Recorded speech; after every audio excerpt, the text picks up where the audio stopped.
Hi friends, ఇది కూడా శాస్త్రమే. పార్ట్ 2. పర్సనాలజీని మొట్టమొదట ఈజిప్టులో గుర్తించారు.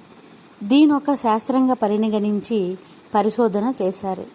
వ్యక్తుల ముక్కు, నోరు, కళ్ళు, కనుబొమ్మలు, చెవులు, నుదురు, చేతులు, కాళ్ళు చూసి అతని వ్యక్తిత్వాన్ని అంచనా వేశారు. ఆ విధంగా ప్రతి గ్రామంలోని పెద్దలు తమ ప్రజల్ని అధ్యయనం చేసి ఆ రిపోర్టులన్నీ కలిపి చూస్తే ఒక వ్యక్తి యొక్క ప్రవర్తన శారీరాకృతిని బట్టి కూడా ఉంటుందని రుజువయింది. గ్రీకు ప్రజలు కూడా ఈ శాస్త్రంపై ఆసక్తితో తమ ప్రజలను కూడా స్టడీ చేయగా అనేక ఆసక్తికరమైన విషయాలు వెల్లడయ్యాయి.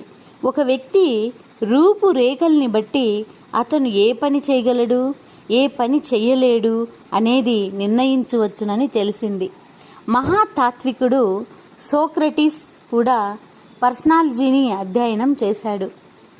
అరిస్టాటిల్ ఈ శాస్త్ర అభివృద్ధికి విలువైన పరిశోధనలు చేశాడు. ముఖ్యంగా భార్యాభర్తల సంబంధాల విషయంలో వారు చేసిన రీసెర్చ్ ఆశ్చర్యకరమైన ఫలితాలను ఇచ్చింది. భార్యాభర్తల కాళ్ళ పొడవును బట్టి వాళ్ళ మధ్య సంబంధాలు బాగుంటాయో లేదో తెలుసుకున్నారు. ఒక వ్యక్తి కనుబొమ్మలను, చెవులను బట్టి నిజాయితీగా ఉంటాడో లేదో తెలుసుకున్నారు. ఈ విధంగా 67 ముఖ్యమైన సిద్ధాంతాలను కనిపెట్టారు. Bye friends.